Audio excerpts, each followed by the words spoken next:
Hello, my name is Michael Waldron, conductor and artistic director of the London Choral Sinfonia. I'm here with Jack Liebeck, violinist, with whom we recorded Vaughan Williams' violin concerto, known as the Concerto Accademico. And I'm here with Jack today to have a little chat about the piece and find out his thoughts and a little bit of insight into it. Nice to see you again. Nice to see you again, Jack.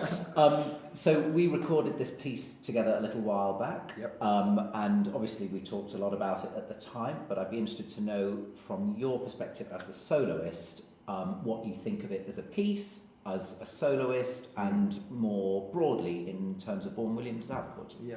I mean, obviously, as a violinist, I'm more familiar with the Lark Ascending, Right. and as is probably our entire audience and the universe. This piece would not be considered sort of like the general canon repertoire of the instrument, and I knew it existed, but I hadn't really discovered it much. We actually did it first in a concert, which was actually the best way of recording a piece, is to do it in a concert first. And sadly, these days, you know, in life, often you do the recording before you do the concerts, Right. So it was really nice to do a performance and rehearse it with the orchestra. Yeah, it's one of those rare things. There aren't actually that many violin concertos with just string orchestra, Okay. which is why it puzzles me that this piece is not better known. Because when we're looking for pieces to play with string orchestra, often, you know, we sort of stop at Mendelssohn D minor violin concerto and think, what else is there? But this is there, and just strangely, it's just not part of the wider repertoire, and that's our job in this recording, is to It is, and give it life. We obviously both think that it's a piece of great merit and great beauty. What do you think an audience or listener to this recording may really like about it? I cannot actually get over how beautiful the second movement is. Right. For me, the second movement is the heart of the piece. It's one of the most exquisite pieces of violin solo playing with any orchestra I think I've ever heard. The opening cello solo that Brian again plays so beautifully on the recording, it's incredible, it's heartbreaking, and I think the piece kind of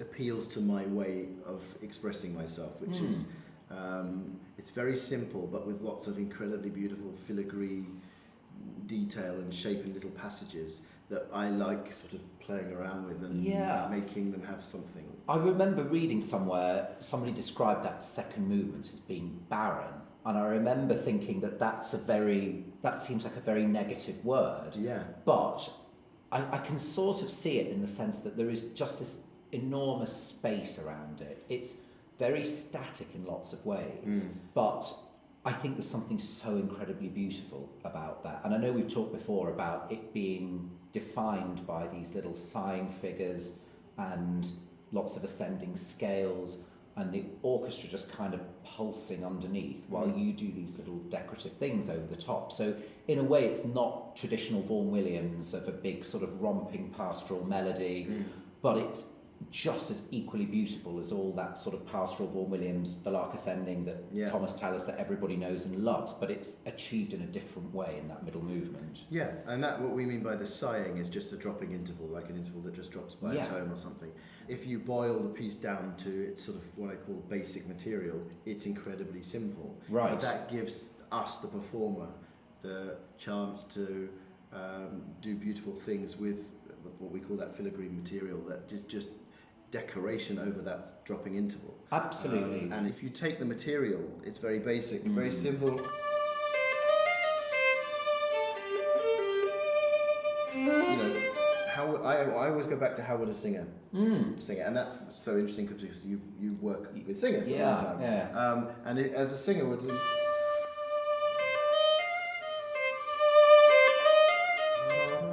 A singer would be on stage moving their arms with, you know, if it was a song recital, it would be da da da da da. I'm always There's a real fluidity to it, isn't there? And I'm always sort of like begging my students to imagine that they're not playing the violin, that they are on the stage of Wigmore Hall, and they are da da da there. What would you do with your body? Da da da da da da da da da. So how do we put that across?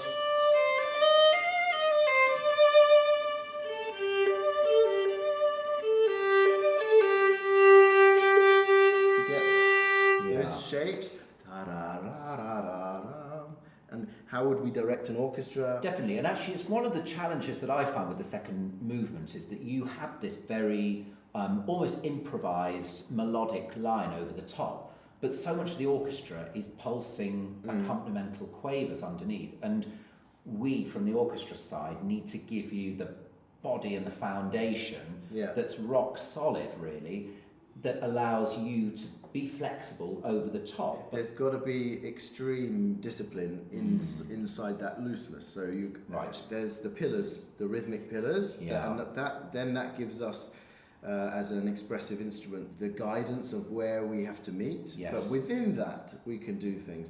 The thing that makes us human is the imperfections. When I say imperfections, I mean if you were to feed it into a computer, it would do every note equally and it would be perfect and the rhythm would be absolutely perfect. The thing that makes this conversation that I'm having with you, the way that I'm phrasing myself and pausing and then giving certain words importance and pausing on them or whatever, speeding up my speech, that imperfection makes me human. Right. Whereas if I spoke to you like a robot in a perfect way, it would be inhuman, right? So the thing that makes our playing human is the imperfections. The fact that I'm not playing little sway of the shoulders in a phrase, enjoying the shape of a absolutely of a note. It feels then that there's a story, for want of a better word, that you're telling something that's real and that has the human element, as you say, rather than the sort of computer-generated one, and that can, if it's done successful,ly which it is when you play this piece, that it brings the listener in and takes the listener on that journey, whatever it may be, and their imagination may create one picture in their mind and something completely different for another listener. But it's a way of connecting the music to the person. Absolutely, and I think when we performed it and when we rehearsed it, I don't think at any one point I had to say to you, I'm going to take more time here, right? Or can you wait here, or can you... I think if you have to say that, you're not doing it right. Yes. So it's like we're having a conversation, you didn't interrupt me there. You said yes, just at the moment when I gave you the impetus that you wanted to agree with it. And so when you're making music and you're singing a phrase and you're taking people with you, you have to be very, very coherent about when you're going to arrive on a certain note, when the harmony shifts, the way that you it's like how I was talking about, it's like handing someone a cup of coffee. You know, don't just go like this to give them a shock. You've got to give it to them and then they take it from you. So when you're expressing these things,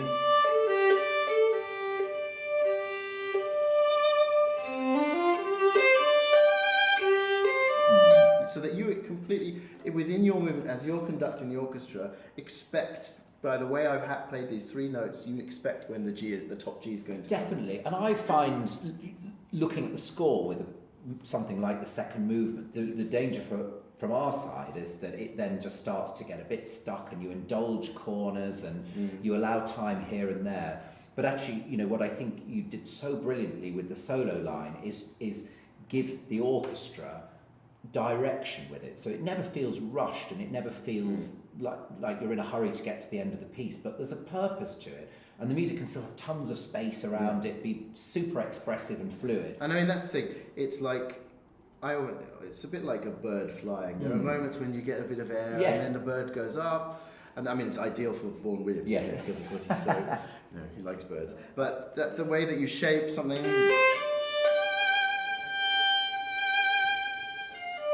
if I shape the G right, the orchestra and you know exactly when the F and the D are going to come. And that's what makes them move with you, is the feeling that then makes people move. And that's that lovely illusion that we have as musicians, that we can give a note a character or a human or an animal life. So a sound can make someone move. It's a really weird, I think it's some kind of weird short circuit we have in the brain. Yeah, maybe. That sound can make us move. That doesn't make sense if you think about it. Why would sound make us move? So it's almost like sound in our brain is muddled up with spatial things. And it's a beautiful human thing that we must play with, right? Definitely is, So you can make someone, almost like you can throw a note in such a way where they go like this and Yes. catch it over there, Yeah. just because of the shape of the note. Yes. And that's the sort of thing that when we are playing this, beautiful music together, if you interact in such a natural way, you don't need to talk about it. Yeah. But I think from having done lots of Vaughan Williams, there's always a clear sense of the music, the phrases, be it the harmonies or the melodies. And so it's made performing this piece with you a real pleasure and a very easy experience, in that I think we send the story back to each other at the appropriate moments. Exactly. And it's down to our imagination what we want to do with it.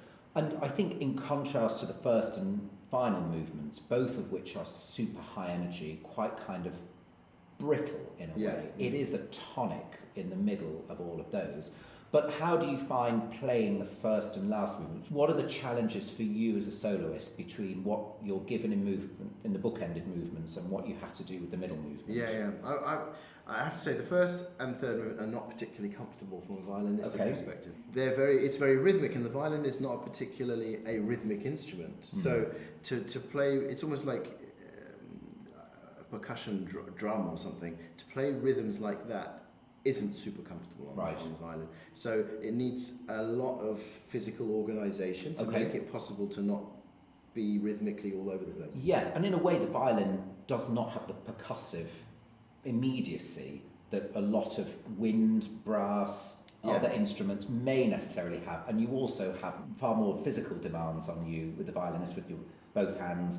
And do you think that counts against the instrument when you're presented with music like this?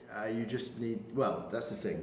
The thing that is not talked about a lot of the time with some string playing is that the beginnings of the notes that you get with a wind instrument, that the sort of attack on the front. And we do that, we can do it, but it's something that I go on and on and on about with my students, is those clean beginnings, but it's something that a lot of people don't develop, and it's very important. That and I'm just looking at the first note, those beginnings, rather people play from the air, and then you don't have the consonants at the beginning of the notes, and so that's the sort of thing that you really need to have in this piece, is that accuracy to make it.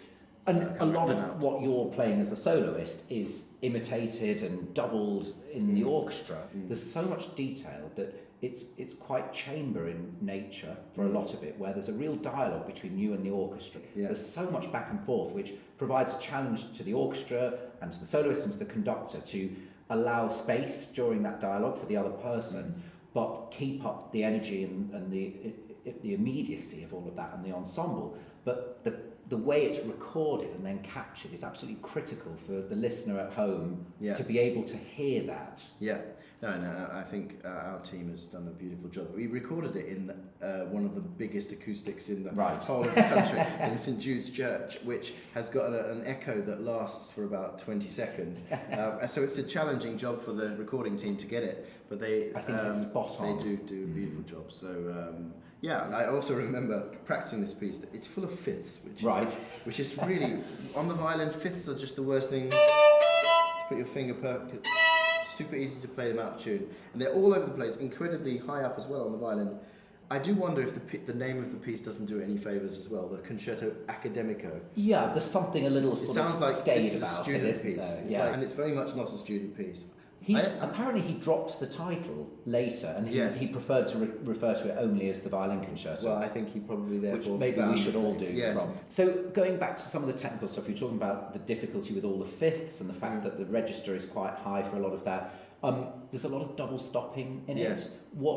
Explain to us people. That is typical Vaughan Williams. He does it in the Larkison. I mean, that's fifths as well. Right, and unlike the lark, which, as you've demonstrated, has similar kind of material, there's a real verticality to when it comes in this. When this happens in the lark, you're on your own. Yeah. And you could, or there's not some direct movement say it's not in the same quaver movement or with you, whereas this has to be rhythmic as well as in tune. all together, and then it happens again. He always does that. He does it once, and you go, oh. Yeah. And then it's like, oh no, I've got to do it again, but in a different place. Right. Yeah. So it's not like you've survived it once and that's your job done, but it's tricky. And then there's all this difficult string crossings. This, all that stuff. It's tricky to do it accurately. And then he goes up high. All this stuff. It's not simple. I think the thing that is very interesting when you're approaching a piece of music that is not well known, our job as musicians is to take pieces that are good pieces and make them better, and then there are elements of this piece that have perhaps made people look at it and go, no, I'm not going to play that. Why? And that's a bit of a say, no, I'm not going to play it is a little bit of a lazy answer, because I think we have a duty to, as performers, to keep music alive and give it an airing. And I think it might be a case of a few people doing a really beautiful job on a piece, for then other people to go, oh, actually, I really like that piece, I'm going to play it. And it's a slight laziness thing that goes on in our industry, which I think is being slightly burst. That weird bubble is being burst a bit by the fact that a lot of music that's just never had an airing is being recorded and giving the light of day. Is it been out of fashion for a little bit, or just off the radar for a lot of people? A lot of contemporary new pieces of music, they have their premiere, they have their first couple of performances, and then they kind of fall by the wayside, and it's very frustrating for composers. I know, because I've got many friends who are writing new pieces, and for some reason their old pieces from 5 years ago don't get performed very much. Right. And it's partly because orchestras, they want to have the premiere. It's exciting that they're the first people to perform a piece of music. It's been written for them. It's all very good, interesting for them. But it's our job to make sure that these pieces keep on living. And this piece presumably had a few performances when it first was written, and then somewhat dropped off the cliff. And then the benefit of our world today is that this recording that we're doing will be, until the entire world's internet goes down and is wiped, it will be available for people to listen to. Right. And maybe if they search out the Lark Ascending, this might come up as well. Exactly. And eventually it will have more ears. And on a purely practical basis, it's full of all of Vaughan Williams' charm and beautiful melodies that people love, but with interesting elements. And it's just for strings. It could be performed in a whole range of contexts, from a huge string orchestra in a big concert hall to something much smaller and more intimate. So it's a fairly versatile piece. It is, and it's as I said, it's for a instrumentation that is lacking repertoire. Yes. So I've got to thank you for asking me to play this piece, and I will be programming it for sure in the future in concerts. Hopefully, we'll let's hope so. Become more part of the canon. A final thought: could you tell us a bit about the violin that you played for the recording? Yeah, so the violin that I've been playing for the last 27 years, roughly, is a great J.B. Guadagnini made in 1785, called the ex-Wilhelmi Guadagnini. So because it was played by Augustin Wilhelmi, who was the leader of Wagner's orchestra. It's a very special instrument, long-time life partner. I always say that a violin is just a loudspeaker. Okay. Right. So if I pick up any violin, it will sound like me, and if you pick up any violin, it will sound like you. The better the loudspeaker, the more opportunities it gives you for expression. It's like you are the same person in the same space, but suddenly you pick up a better violin, and in that space you have 100 doors open to you, and you can go through any one of those doors. If you have a super great top-end Strad, you have 1,000 doors. But as I say, the source of all that information is us. So just our fingers, the way that we put the bow on the string, and what's in our ears, that's what makes the sound of the instrument. There's that famous quote, isn't it? Jascha Heifetz, one of the greatest violinists of all time. Someone came up and said, Mr. Heifetz, your violin, it's just unbelievable sound. And he was like, I didn't hear anything. That's the story. A great violin just gives you more opportunities to be flexible with what you're doing, and they inspire you to try different things. So I've been incredibly lucky to have this violin. It's got it's a big, powerful instrument. It's got a kind of steely, silvery sort of tone to it. I would say it's not a particularly coloured sound, whereas some Stradivari's, for instance, they have the Strad colour, which people love because it kind of like just makes it sound grand. Although I kind of like a more neutral violin. I prefer an instrument that doesn't necessarily push me in colour directions. And I think with this piece, what was apparent to me when we were recording this and when we did it in concert as well is your ability to bring out all those colours in what's a relatively short concerto. It's packed full of different textures, different colours, different ideas, different moods. Yeah. And you, via the instrument, exploited those to the max. Yeah, I mean, that is... Thank you, firstly. That is our job. You know, our job as performers is to make every piece profound as much as we can, and I hope that if we've done our job right, other people are going to listen to this piece and go, "I want to play that piece." Let's hope so. That's if we've done our job right, we will bring out that shape and that colour. And when I was young, I never really understood the word colour. What do you mean by colour? You mean literally green, blue, pink, purple. And I think the thing is that it's just that manipulation of the sound that has a coherence with the material that's on the page. Definitely. And I think in colours a lot with music. And if you put one on the spot, I'd say, movements 1 and 3 of the concerto are probably red, and the middle movement is white or silver or something. For me, possibly. But one of that's what makes the piece fascinating for me is how immensely contrasting so much of it is. Are you colourblind? No. Yeah, I mean, but colour can also colour can also be caramel, like flavour, or ash or fog or whatever it is. Yes. And I think we should be able. I always go back to old ladies. We should be able to drag an old lady off the street, sit her down in front of us, play a note, and ask her what am I trying to tell you? And if you get it right, they should say, "Oh, that is like fog. This is like stone or iron." Yes. But that's the thing. When I said iron, I said it with colour, right? I made the sound of the word with my voice. I didn't say iron. So we do it when we speak, and we need to do it with our instruments. Yeah.